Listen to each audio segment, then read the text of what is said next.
Mais évite les discussions folles, les généalogies, les querelles, les disputes relatives à la loi, car elles sont inutiles et vaines.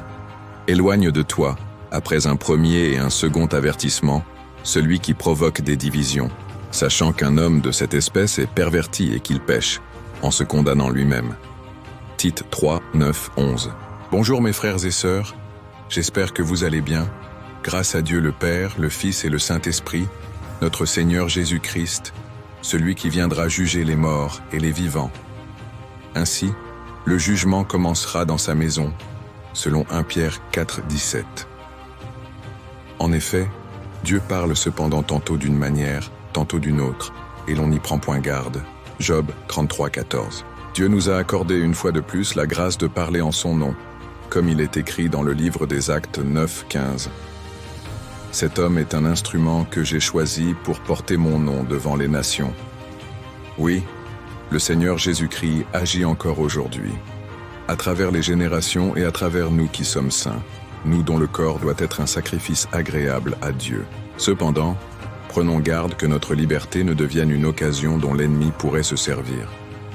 Après avoir servi fidèlement, certains peuvent être enflés d'orgueil et finir par combattre l'œuvre de Dieu. Or, ceux qui ont combattu l'œuvre de Dieu, depuis le livre de la Genèse jusqu'à nos jours, ont connu une fin tragique.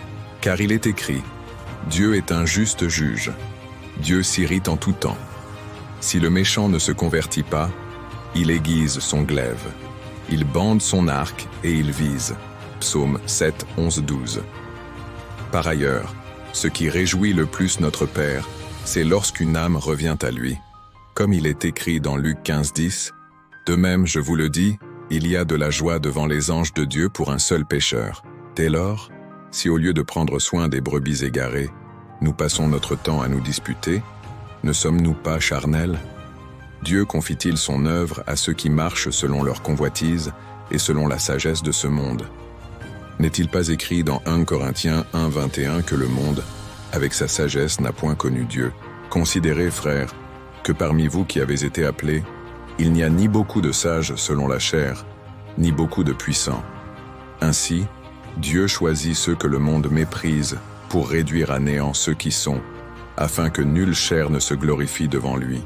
Si l'œuvre de Christ n'est pas notre priorité dans sa maison, quelle sera donc notre priorité?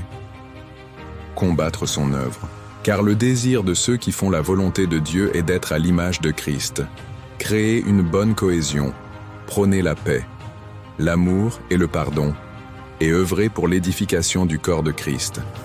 C'est la raison pour laquelle Jésus-Christ répondit, « Ma mère et mes frères, ce sont ceux qui écoutent la parole de Dieu et qui la mettent en pratique. » Luc 8, 21. De plus, si Sodome et Gomorrhe seront jugés moins sévèrement que ceux qui ont refusé d'écouter la bonne nouvelle de Christ, combien plus sévère sera le jugement de ceux qui ont reçu cette bonne nouvelle, puis décident de marcher selon leur propre voie.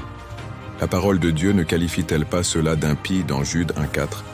Ceux qui changent la grâce de notre Dieu en dissolution et qui renient notre seul Maître et Seigneur Jésus-Christ. Voir Jude 1,4.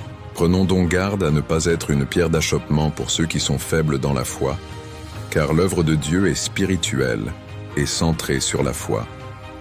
Une ferme assurance des choses qu'on espère. Une démonstration de celles qu'on ne voit pas. Hébreux 11, 1. Oui, malheureusement, le christianisme de ce siècle a conduit beaucoup de chrétiens à chercher seulement à éviter l'enfer, au lieu de travailler pour l'accomplissement du plan de Dieu. Que toute la gloire revient à Dieu et à Jésus-Christ, son Fils bien-aimé. Que personne ne méprise ta jeunesse, mais sois un modèle pour les fidèles, en parole, en conduite, en charité, en foi, en pureté. Veille sur toi-même et sur ton enseignement. Persévère dans ces choses, car en agissant ainsi, tu te sauveras toi-même, et tu sauveras ceux qui t'écoutent. 1 Timothée 4, 12, 16.